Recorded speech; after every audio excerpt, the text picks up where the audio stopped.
So we were talking about, brothers, in the last segment, how do we achieve unity, since we said unity is the reconciliation of thought.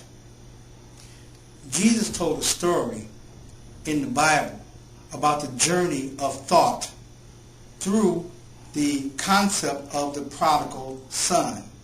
If you've ever read the 17th chapter of Luke in the Bible, it outlines a story about a young man who decided to take his substance, ask his father for his substance, and leave and go away to a strange land. Now we want to let you know that this journey of the prodigal son was not him leaving a country or leaving one place to another. Because see, in the reality, brothers and sisters, as you will find out when you read the book, The Devil's Advocate, the entire planet is ours. So wherever we stand is ours. So we're not talking about leaving this country and going someplace else. We're talking about a journey of thought that will force you to change your reality after your thoughts have changed. So as the good man said, because the thoughts of the enemy look so close to the thoughts of the thinking that I planted in his nature, we're going to let them grow together.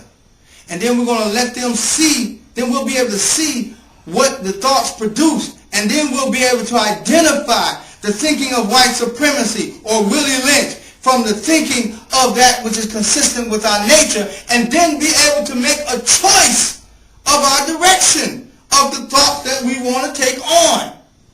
And this is why a debate is necessary, so that we can see the debate will be a dividing sword for us. So what it means, brothers and sisters, that the prodigal's thoughts can never be reconciled with the thoughts of white supremacy. They come from two different sources, planted for two different reasons, and both reasons are opposite one to the other. And if the prodigal tries to mix a little bit of the thinking of the citizens with his own, he will find himself back in the pigsty or consistently begging. Find himself that whatever he does is inferior. So we say that the truth cannot be a casualty of our unity. We cannot sacrifice the truth by saying just because we are bodies standing next to each other and shoulder to shoulder each other. If we got different minds, brothers and sisters, we are not unified, though we might be standing next to one another. So we have to challenge all of our thoughts, our politics, our language, our education, our religion, our economics. We got to challenge each one, because each one of our thinking is based in the premise of white supremacy. So anytime we try to use our current thinking, we're going to see white supremacy and black inferiority result from it. So what is the truth? Well, Willie Lynch told the story, and we tell the story of Willie Lynch, and he talks about keeping them ever orbiting in a multiplicity of illusions. In other words, make them think in terms of effects rather than cause. Because brothers and sisters, when you think in terms of effects and you try to solve a problem from the position of the effect, you're never going to solve the problem. Because the effect is consistent with the cause, but the effect is not the cause. So if you remove the effect, it's just going to show up again in another place. And this is what we're currently engaged in. Marching here for this, marching there for this, begging there for this, begging here for this. And the same old white supremacy in 2008 is still alive and well in America. Why? Because you never got the courage to challenge the very foundation of your thinking. And that's what a debate will do. So we got to look at what we have as a result of our thinking. Because if our thinking is inferior, producing inferior results, we can be sure that we're using white supremacy as the basis of our thinking. Because the flip side of white supremacy is black inferiority. In our education, are we inferior? In our business abilities, are we inferior? Yes, we're inferior, and you all know it. Because there's not one black community whose economic economics is run by the people who live in it. You always trying to beg the government to put your children to work for summer jobs, while you have in Detroit, for example, the Arab kids get summer jobs working in their parents' stores that are owned all over the city of Detroit. You see, is your education serving you? How come you can't govern yourselves in any place in the country? So nothing is serving us. It's because we are using the system of white supremacy as a basis of our thinking, and white supremacy means black inferiority. And you will produce, because each thought produces after its own kind. If you're using the thinking of white supremacy, you will get black inferiority every single time. So the first step to achieve our unity is to turn our faces towards a completely new way of thinking.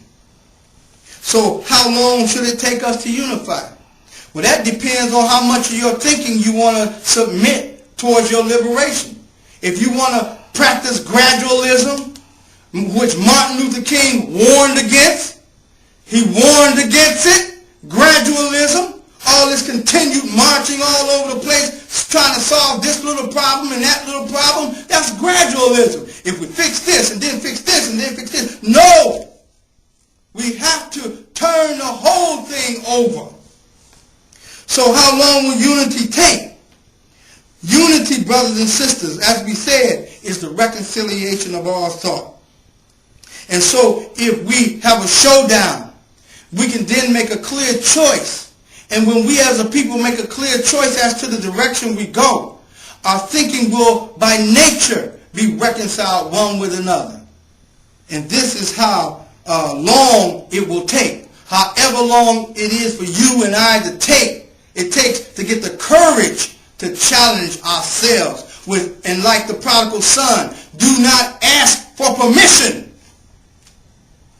But what is preventing our unity? Is it Dr. Fleming wanting to have a showdown because he wants to get out of this molasses, this confusion that we have found ourselves in 40 years after the murder of Dr. Martin Luther King? What's preventing our unity? The thing that is preventing our unity is the deception of thinking that we can have peace with these two opposing thought systems.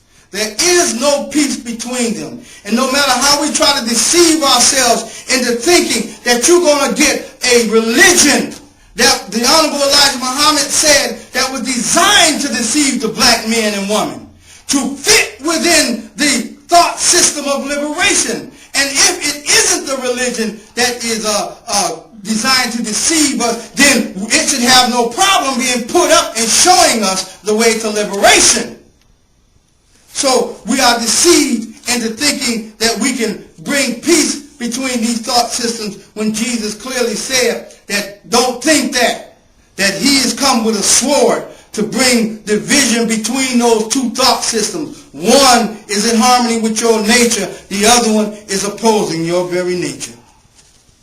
So brothers and sisters, unity is the reconciliation of thought.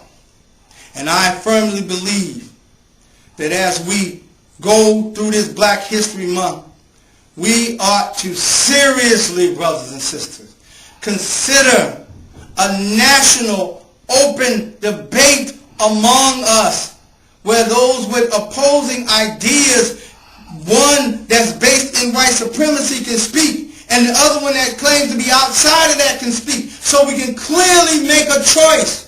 And we clearly decide, like the people did in the days of Elijah.